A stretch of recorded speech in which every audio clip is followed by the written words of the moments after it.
আসসালামু আলাইকুম রহমতুল্লাহ। রব্বি ইশরাহ লি সাদরি ওয়া ইয়াসসির লি আমরি ওয়াহলুল উকদাতাম মিন লিসানি ইয়াফকাহু কওলি।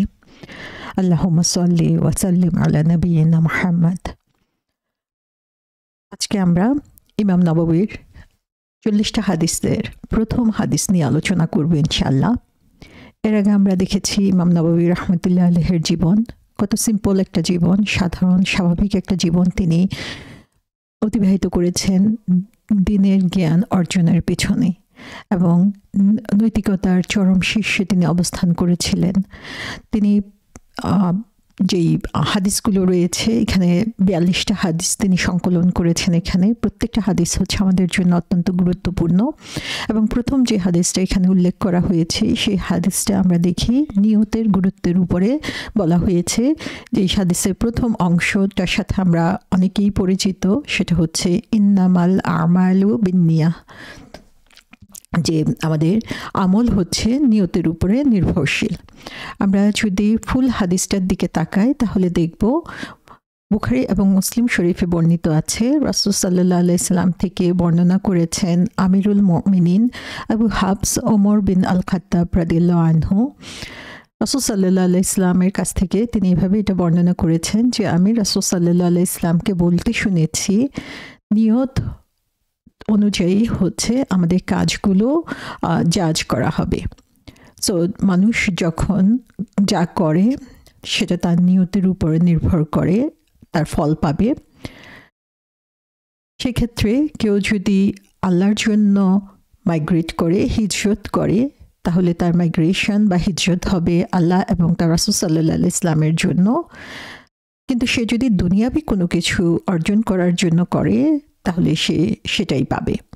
অথবা সে যদি মাইগ্রেট করে ওয়াইফ বা স্ত্রী পাওয়ার জন্য, বিয়ে করার জন্য, তাহলে তার মাইগ্রেশন সেটার জন্যই নির্ধারিত হবে।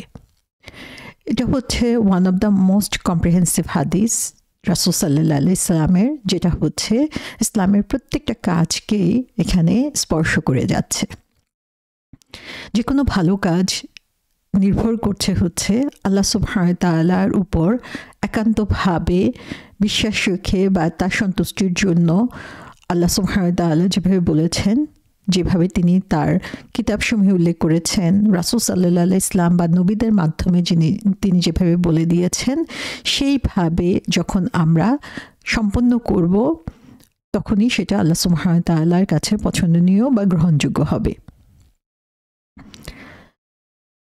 এজন্য আমরা দেখি যে আমাদের পূর্ববর্তী যে স্কলাররা ছিলেন, যারা হচ্ছে দিন অর্জনের, জ্ঞান অর্জনের পিছনে তাদের সময় অতিবাহিত করেছেন, তারা তাদের যে কোনো গ্যাদারিংস অথবা যে কোনো ধরনের মিটিংস তারা শুরু করতেন এই হাদিসটা দিয়ে।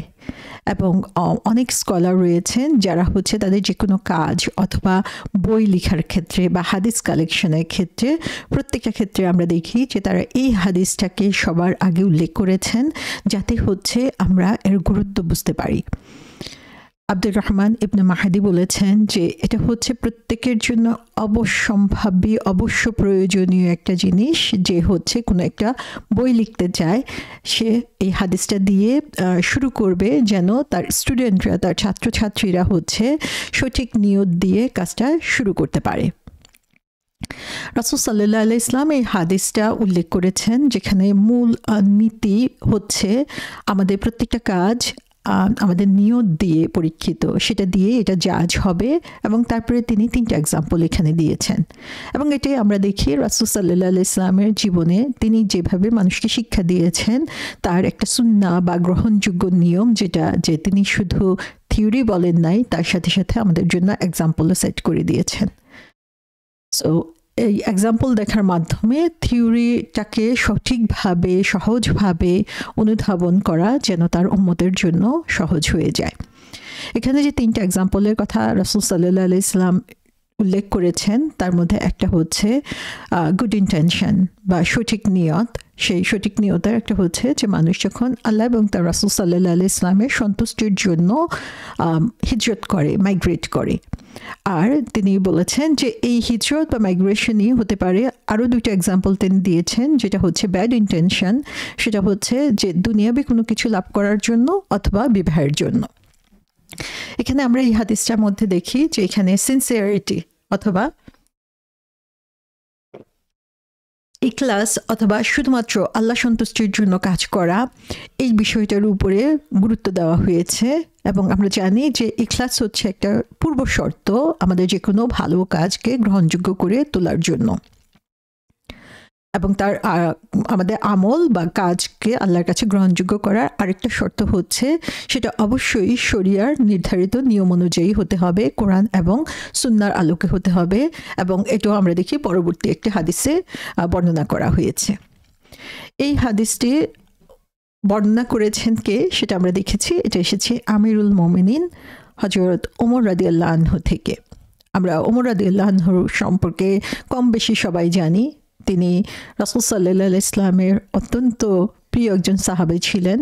তার ভূমিকা এবং গুরুত্ব ইসলামে কতটুকু সেটাও আমরা জানি সিরা থেকে, যেখানে আমরা দেখি যে ওমর রাদিয়াল্লাহু আনহুর ইসলাম গ্রহণের মাধ্যমে ইসলামের নতুন একটা যুগের সূচনা ঘটে, যেখানে মানুষ প্রকাশ্যে কাবা ঘরের সামনে দলবদ্ধভাবে নামাজ পড়ার জন্য অনুপ্রাণিত হয়, এবং সেটা হচ্ছে কাফের কুরাইশদের জন্য বিরাট একটা থ্রেট হিসাবে কাজ করে তখনকার জন্য। পরবর্তীতে আমরা দেখি যে ওমর রাদিয়াল্লাহু আনহু তার জীবনের প্রতিটা সময় প্রতিটা মুহূর্ত আল্লাহ এবং তার রাসূল সাল্লাল্লাহু আলাইহি ইসলামের সন্তুষ্টির জন্য কীভাবে ব্যয় করেছেন। তিনি যখন খলিফা ছিলেন, আমিরুল মুমিনিন হিসাবে দায়িত্ব পেয়েছেন, তখন তার সময়ে ইসলাম সুদূর প্রসারিত হয়েছিল। 10 জন বিশিষ্ট সাহাবী যারা হচ্ছে দুনিয়াতেই জান্নাতে সুসংবাদ পেয়ে গিয়েছেন, তাদের মধ্যে ওমর রাদিয়াল্লাহু আনহু হচ্ছেন একজন। তিনি বর্ণনা করেছেন, তার মাধ্যমে একজন থেকে আমরা এই হাদিসটা বর্ণনা পেয়েছি, যেটা উল্লেখ করা হয়েছে হাদিসের উল্লেখযোগ্য 2টা বই বুখারী এবং মুসলিম শরীফে। কুতুবুল সিত্তা 6টা উল্লেখযোগ্য হাদিস গ্রন্থ রয়েছে, তার মধ্যে অন্যতম এবং উল্লেখযোগ্য প্রথম 2টা হাদিস গ্রন্থ হচ্ছে বুখারী এবং মুসলিম। এই 2টাকে একসাথে বলা হয় মুত্তাফাকুন আলাইহ, যে এরা হচ্ছে সঠিক বা নির্ভুল হাদিসের একটা উৎস, গ্রহণযোগ্য উৎস হিসাবে এই 2টা হাদিস গ্রন্থকে ধরা হয়, এবং 2টা হাদিস গ্রন্থই এই হাদিসটিকে উল্লেখ করেছেন। এবং যখন বুখারী এবং মুসলিমে কোনো হাদিসের উল্লেখ রয়েছে, 2টা হাদিস গ্রন্থই যখন উল্লেখ করে, তখন সেটা সম্পর্কে আমরা নিঃসন্দেহ হতে পারি, সেটা সম্পর্কে কোনো ধরনের সন্দেহ অথবা সেটার গ্রহণযোগ্যতা নিয়ে আমাদের কোনো ধরনের দ্বিধা থাকার কোনো সুযোগ নেই। এই হাদিসটি কোন সময়ে বলা হয়েছে বা কোন পরিপ্রেক্ষিতে রাসূল সাল্লাল্লাহু আলাইহি ইসলাম এই হাদিসটি বলেছেন, সেটা যদি আমরা খেয়াল করি তাহলে দেখব যে এর ব্যাপারে বলা হয়েছে, এটা একজন সাহাবী সম্পর্কে বলা হয়েছে যিনি হচ্ছেন উম্মে কায়েস নামে একজন মহিলাকে বিয়ে করতে আগ্রহী ছিলেন, কিন্তু উম্মে কায়েস তাকে বিয়ে করতে রিফিউজ করেন যতক্ষণ পর্যন্ত না তিনি মক্কা থেকে মদিনাতে হিজরত করেন। তখন সেই সাহাবী মক্কা থেকে মদিনাতে হিজরত করেন সেই মহিলাকে বিয়ে করার জন্য। সো তখন তাকে বলা হতো মাইগ্রেন্ট অফ উম্মে কায়েস, যে উম্মে কায়েসের জন্য যে হিজরত করেছে। এবং এখানে বলা হচ্ছে যে সেই পরিপ্রেক্ষিতে রাসূল সাল্লাল্লাহু আলাইহি ইসলাম বলেছেন মানুষের আমল, মানুষের কাজ হচ্ছে তার নিয়তের উপরে, এবং তারপরে তিনি এই কথাটা উল্লেখ করে থাকেন। তো আমরা দেখি যে যদিও একটা ঘটনার পরিপ্রেক্ষিতে এই কথাটার উল্লেখ রয়েছে, কিন্তু এটা হচ্ছে আমাদের বেসিক প্রিন্সিপাল, আমাদের একজন মুসলিম হিসাবে ইসলামী একটা জীবনকে পরিচালনা করার জন্য মূলনীতি হিসাবে এই জিনিসটা আমাদের সবার জন্যই প্রযোজ্য। তো আমরা আগেও জেনেছি যে হাদিসটা হচ্ছে অত্যন্ত গুরুত্বপূর্ণ একটি হাদিস, এবং এই ব্যাপারে আমরা দেখি যে বিভিন্ন স্কলারগণ বিভিন্নভাবে এটার সম্পর্কে কথা বলেছেন। যেমন আবু উবাইদ বলেছেন যে রাসূল সাল্লাল্লাহু আলাইহি ইসলাম দুনিয়াবি যা কিছু আছে সমস্ত কিছুই একটা বাক্যের মধ্যে লিমিটেড বাক্যের মধ্যে নিয়ে এসেছেন, সেটা হচ্ছে whoever enters anything into this religion of ours that does not I belong will have it rejected। যেটা আমার সাথে সংশ্লিষ্ট না, রাসূল সাল্লাল্লাহু আলাইহি ইসলাম বলছেন সেরকম কোনো কিছু কেউ যদি ইসলামের মধ্যে অনুপ্রবেশ ঘটায় তাহলে সেটা রিজেক্টেড হবে। সেটা গ্রহণযোগ্য হবে না। আর তিনি বলেছেন যে আখিরাতের সমস্ত কিছু তিনি একটা বাক্যের মধ্যে নিয়ে এসেছেন, সেটা হচ্ছে প্রত্যেক আমল হচ্ছে তার নিয়তের উপর নির্ভরশীল। তো এখানে আমরা দেখি যে রাসূল সাল্লাল্লাহু আলাইহি ইসলামের এই দুইটা হাদিস হচ্ছে দুনিয়া এবং আখিরাতের জন্য যা কিছু প্রয়োজন সমস্ত কিছুকে এটা এনকম্পাস করছে, সমস্ত কিছুকে ঘিরে রেখেছে। এবং এই দুইটা হাদিসের উপরে আমরা যদি আমল করতে পারি, বিশ্বাস করি এবং সেই অনুযায়ী আমাদের জীবন পরিচালনা করি, তাহলে দেখা যাবে দুনিয়া এবং আখিরাত দুই জায়গাতেই আমরা সাকসেসফুল হচ্ছি। ইমাম আহমদ বলেছেন,